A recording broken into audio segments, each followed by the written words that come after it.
দাম দিয়ে কিনেছি বাংলা, কারো দানে পাওয়া নয়। প্রিয় মাতৃভূমির এক চুল মাটিও কাউকে ছুঁতে দেয়া হবে না। এই বাংলা আমার অহংকার। নিজের সেই অহংকারের অস্তিত্ব ধরে রাখতে আগে পিছে না ভেবে বিজিবির সাথে নেমে পড়েন এক কৃষক। হাতে একটা কাস্তে, পরনে লুঙ্গি, কিছুটা নিচু হয়ে বসে আছেন তীক্ষ্ণ রক্ত চক্ষু ভারতীয় সীমান্ত রক্ষী বাহিনীর দিকে। যেন বাংলাদেশ নামের প্রিয় মায়ের দিকে চোখ তুলে তাকালেই সব শেষ করে ফেলবে সে। মাতৃভূমির প্রতি এত প্রেম, এত ভালোবাসা ভরা তার এই ছবি সামাজিক যোগাযোগ মাধ্যমে ভাইরাল। রীতিমতো হিরো বনে গেছেন তিনি। কেউ ক্যাপশনে লিখছেন মাতৃভূমি না হয় মৃত্যু। আবার উপদেষ্টা আসিফ মাহমুদ ছবিটি শেয়ার করে লিখেছেন, বিনা যুদ্ধে নাহি দিব সূচাগ্র মেদিনী। 24 পরবর্তী বাংলাদেশকে আর কেউ গোলামের জিঞ্জিরে বন্দী করতে পারবে না। স্যান্ডেলিনা সো, রূপচর্চায় আভিজাত্য। চাঁপাইনবাবগঞ্জের শিবগঞ্জের চৌকা সীমান্তে কাঁটাতারের বেড়া নির্মাণ করাকে কেন্দ্র করে বিজিবি ও বিএসএফ এর মধ্যে কয়েকদিন ধরেই উত্তেজনা বিরাজ করছে।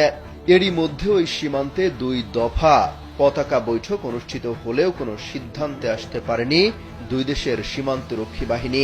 উভয় পক্ষই সীমান্তে বর্তমান সতর্ক অবস্থায় রয়েছে। জানা গেছে, আন্তর্জাতিক সীমান্ত পিলার এলাকায় কয়েক মাস আগে সীমান্তের নোম্যান্স ল্যান্ড থেকে 50 গজ এগিয়ে বাংলাদেশের অভ্যন্তরে ভারত একটি কাঁচা রাস্তা নির্মাণ করে। সেই রাস্তার পাশে পুনরায় কাঁটাতারের বেড়া নির্মাণ করার সময় তৈরি হয় এই উত্তেজনা। নিজেদের মাতৃভূমিকে রক্ষায় বিজিবির সাথে ক্ষোভ জানিয়েছেন স্থানীয় বাংলাদেশি বসবাসকারীরাও। বিজিবির সঙ্গে দিনব্যাপী অবস্থান করতে দেখা গেছে। একইভাবে ভারতীয় নাগরিকদেরও বিএসএফ এর সঙ্গে অবস্থান নিতে দেখা যায়। একে কেন্দ্র করে এই সীমান্ত সংলগ্ন দুই দেশের স্থানীয়রা পাল্টাপাল্টি স্লোগানও দেয়।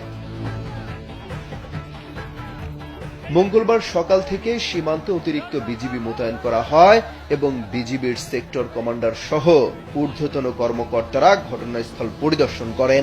59 বিজিবির অধিনায়ক লেফটেন্যান্ট কর্নেল গোলাম কিবরিয়া জানান, বিএসএফ ক্যাম্পের সদস্যরা সীমান্ত ঘেঁষে কাঁটাতারের বেড়া নির্মাণের কাজ শুরু করলে বিজিবির পক্ষ থেকে বাধা দেয়া হয়।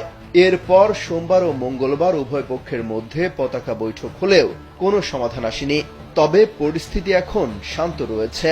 দুই দেশের বাহিনী সতর্ক অবস্থানে রয়েছে। অমিত হাসান রবিন, কালবেলা।